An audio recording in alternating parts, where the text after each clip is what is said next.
नमस्कार दोस्तों, कैसे हो आप सब। उम्मीद करता हूँ आप सभी अच्छे होंगे, स्वस्थ होंगे।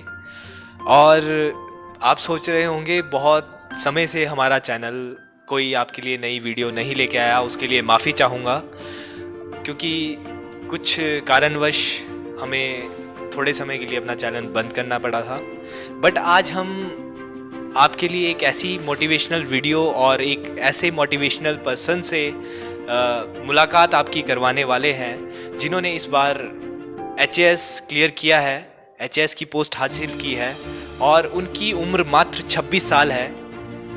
तो आज हम उस शख्स से मिलेंगे और उनसे जानेंगे कि इस सफलता के पीछे कितना मेहनत, कितनी समस्याओं का सामना उन्हें करना पड़ा, किस तरीके से उन्होंने पढ़ाई की।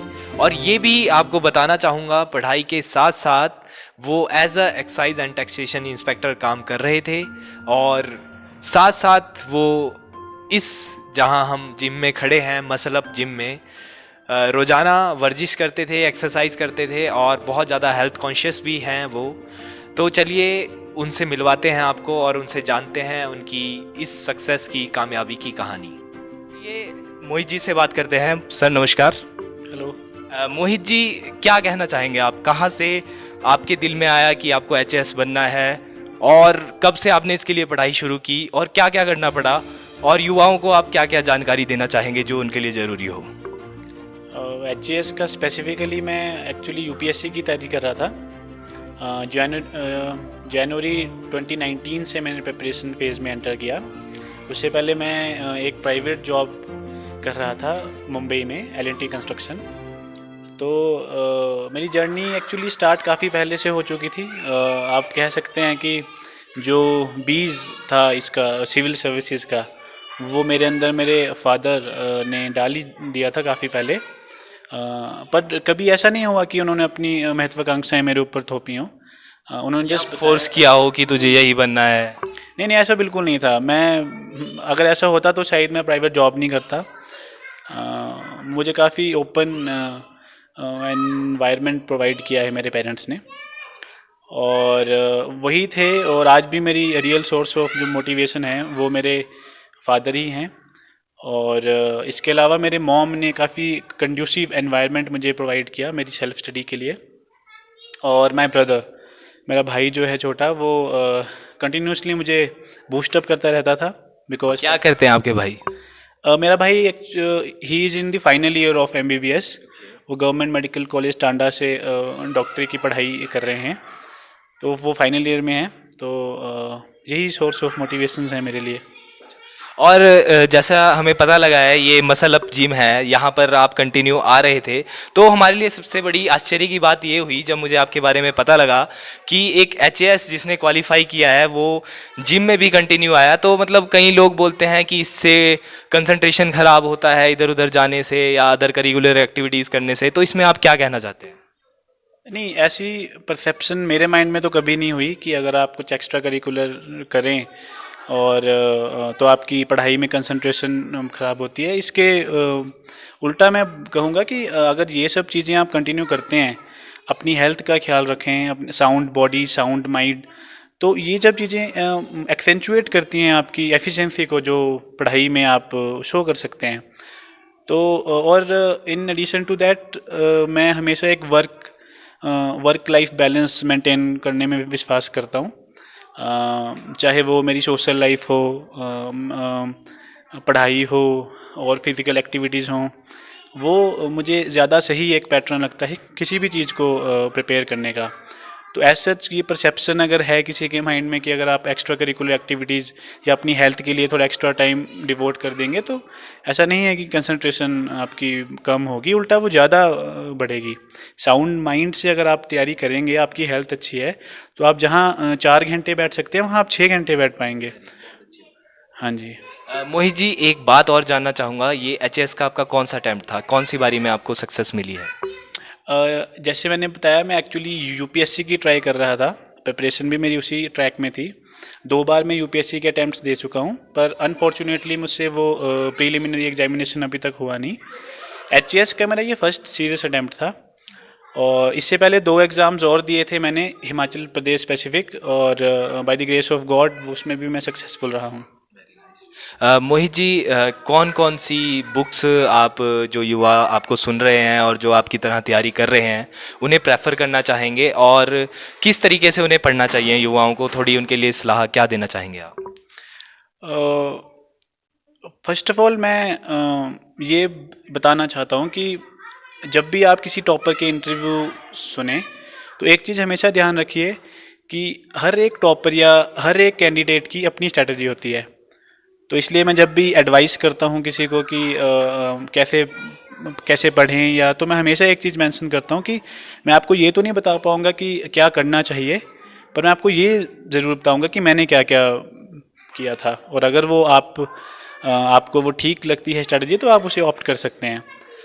तो मेरी स्ट्रैटेजी दरअसल यही रहती थी कि शुरू में जब मैं आया इसमें प्रिपरेशन में तो काफ़ी दिक्कतें आई, क्योंकि जॉब छोड़ के आया था तो इतनी सिटिंग कैपेसिटी नहीं हुआ करती थी, कंसंट्रेशन नहीं बनती थी, चीज़ें याद नहीं रहती थी, और शुरू शुरू में जो टेस्ट सीरीज़ थी उसमें भी मार्क्स अच्छे नहीं आया करते थे। तो काफ़ी डाउन पॉइंट्स भी रहे हैं मेरी लाइफ में। पर जब आप प्रिपेयर कर रहे हैं तो इन सब के लिए आप ऑलरेडी रेडी रहें। ये भी एक फ़ेज़ है जिससे आपकी पर्सनैलिटी डेवलपमेंट होती है। मैं बार बार रिवाइज़ करता था हर चीज़ को। लिमिटेड सोर्सेज हुआ करते थे मेरे, जो स्टैंडर्ड बुक्स हैं जैसे एनसीईआरटीज़ पॉलिटी के लिए by Indian polity by M Laxmikanth, और स्पेक्ट्रम पब्लिकेशंस की हिस्ट्री, और जहाँ से मैंने कोचिंग ली थी वहाँ के नोट्स ज़्यादा मुझे हेल्पफुल रहे। करंट अफेयर्स के लिए मैं द हिंदू नेशनल डेली रोज़ पढ़ता था, और एक विज़न आईएएस की मंथली मैगज़ीन आती है, मैं उसे फॉलो किया करता था। इसके अलावा ये मेरा पढ़ाई का फेज़ रहता था ज़्यादा, और मैं एक्स्ट्रा करिकुलर एक्टिविटीज़ भी काफ़ी किया करता था, जैसे रनिंग हो गई, या फिर मैंने जिम ज्वाइन किया था, और इसके अलावा मैं कुकिंग और टेबल टेनिस भी काफ़ी खेलता हूँ। स्पोर्ट्स, इंडोर स्पोर्ट्स आप कह सकते हैं, आउटडोर स्पोर्ट्स में उतना मुझे कभी मौका भी नहीं मिला और मैंने कोशिश भी नहीं की। तो यही सब एक होलिस्टिक प्रिपरेशन रही है मेरी। तो ये हो सकता है किसी को 8 घंटे की जगह 10 घंटे लगें पढ़ने में, या कोई इतना इसका एप्टीट्यूड अच्छा हो कि वो 8 की जगह 4 में पढ़ ले। तो बहुत एक सब्जेक्टिव, एक व्यक्तिपरक चीज़ होती है ये।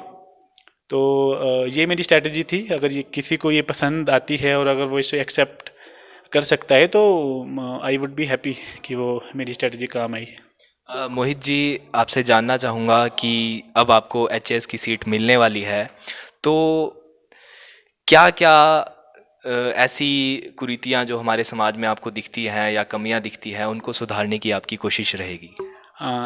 मैंने एक्चुअली सर्विसेज में आने से पहले मेरे माइंड में कुछ रिफॉर्म्स मैंने प्रिपेयर किए थे। फर्स्ट ऑफ ऑल मैं टीचिंग प्रोफेशन को लेके काफ़ी मेरे माइंड में रिफॉर्म्स हैं। अक्सर आपने देखा होगा कि जो टीचिंग प्रोफेशन है स्पेशली हिमाचल प्रदेश में, वो एक लास्ट सॉर्ट ऑफ प्रोफेशन होता है कि अगर कुछ भी नहीं हुआ किसी से तो चलो हम टीचिंग लाइन में चले जाएंगे। तो काफ़ी इसमें मुझे ऐसा लगता है कि रिफॉर्म्स लाने की ज़रूरत है, क्योंकि जो जो लोग फ्यूचर में एडमिनिस्ट्रेटर्स, डॉक्टर्स, इंजीनियर्स प्रिपेयर करने वाले हैं, अगर उन्हीं का प्रोफेशन हम साइडलाइन अगर थोड़ा ऐसे होगा, सबसे लास्ट शॉट वाला होगा, तो आप समझ सकते हैं कि फ्यूचर जिनके हाथ में जाने वाला है वो किस तरह से प्रिपेयर होंगे।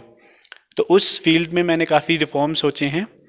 आई होप कि मैं उस अथॉरिटी को गेन कर पाऊँ जहाँ मेरे रिफॉर्म्स मैं अप्लाई भी कर पाऊँ और इम्प्लीमेंट भी कर पाऊँ। तो ये है मेरे। मोहित जी, आपको मैं बताना चाहूँगा कि आपके व्यक्तित्व से मैं बहुत ज़्यादा प्रभावित हुआ हूँ, और जब मैंने फर्स्ट टाइम आपसे बात की थी, मैं जनता को भी बताना चाहूँगा जो हमारा चैनल देखते हैं, तो मैं बहुत ज़्यादा इसलिए नहीं बोल रहा हूँ कि ये एचएस लग गए हैं, किंतु मेरा एक स्टार्टिंग से रहा है कि जो इंसान बहुत डाउन टू अर्थ और एक अच्छे व्यक्तित्व और एक अच्छी सोच वाला है, उसके लिए मेरे दिल में हमेशा एक इज्जत रही है। तो आपसे मोहित जी एक अंतिम प्रश्न करना चाहूँगा। अभी जिस तरीके से आपका स्वभाव है, आप बहुत डाउन टू अर्थ हैं, बहुत अच्छे सबके साथ व्यवहार करते हैं। जिम के जिन लड़कों से हमारी बात हुई आपके बारे में, उन्होंने भी आपकी सबने तारीफ़ की कि इस इंसान में बिल्कुल घमंड नहीं है और बहुत अच्छा ऑफिसर बनेगा आगे जाके। तो मैं जानना चाहूँगा कि आपका व्यक्तित्व, आपकी सोच, आपका व्यवहार लोगों के साथ ऐसा ही रहेगा, या और ऑफिसर्स के साथ जैसे बात कही जाती है कि समय के साथ इंसान बदल जाता है और उसमें पावर का गलत वो एक गरूर आ जाता है, वो आएगा कि नहीं आएगा? First of all Karun sir, thank you so much, आप इतने हम्बल हो रहे हैं। जहाँ तक मेरा नेचर और बिहेवियर का सवाल है, मैं ऐसा ही हूँ, कुछ नया नहीं है इसमें। पर हाँ, मैंने भी ये सुना है कि ऑफिसर्स में एरोगेंट बिहेवियर आ जाता है। जिस पब्लिक सर्विस के लिए वो जाया करते हैं, कुर्सी पर बैठते हैं, वो पीछे रहकर वो काफ़ी अलग हो जाया करते हैं पब्लिक से, और जो मेन एम होता है पब्लिक सर्विस का वो कहीं पीछे रह जाता है। पर सारे ऑफिसर्स ऐसे नहीं हैं। हम outstanding officers Himachal Pradesh administrative services में भी हैं, इंडियन एडमिनिस्ट्रेटिव सर्विसेज में भी हैं, और अदर हमारे टेक्नोक्रेट्स, टीचर्स बहुत से हैं। तो मैं कोशिश करूँगा कि उन्हें अपना इंस्पिरेशन मानूं, उनसे सीखूं। और जहाँ तक चेंज ऑफ बिहेवियर की है, आई डोंट नो एक्सीजेंसीज कैसी रहेंगी सर्विसेज की, बट मेरी पूरी कोशिश रहेगी कि जो भी मेरे पास अगर अपना कोई प्रॉब्लम का सलूशन फाइंड करने आ रहा है तो मैं उसे अच्छे से एंटरटेन करूं और कोशिश करूं कि जल्द से जल्द उनका काम हो। और बिहेवियर मुझे नहीं लगता कि मेरा चेंज होगा। मैं पहले भी ऐसा था, मैं आज भी ऐसा हूँ, मैं आगे भी ऐसा ही रहूँगा। धन्यवाद मोहित जी। हमारी आशा रहेगी, उम्मीद रहेगी और भगवान से कामना रहेगी कि एक आप अच्छे ऑफिसर्स की तरह उभरें, एक अच्छा ऑफिसर बने, ताकि हमें भी आप पर गर्व हो, हमारे चैनल को आप पे गर्व हो, और आप जो ऑफिसर्स अच्छा लोगों की नज़र में नहीं बन रहे उनके लिए एक इंस्पिरेशन बनो और वो भी आपसे बहुत कुछ सीखें और आप समाज को सुधारो। धन्यवाद। जय हिंद। Thank you.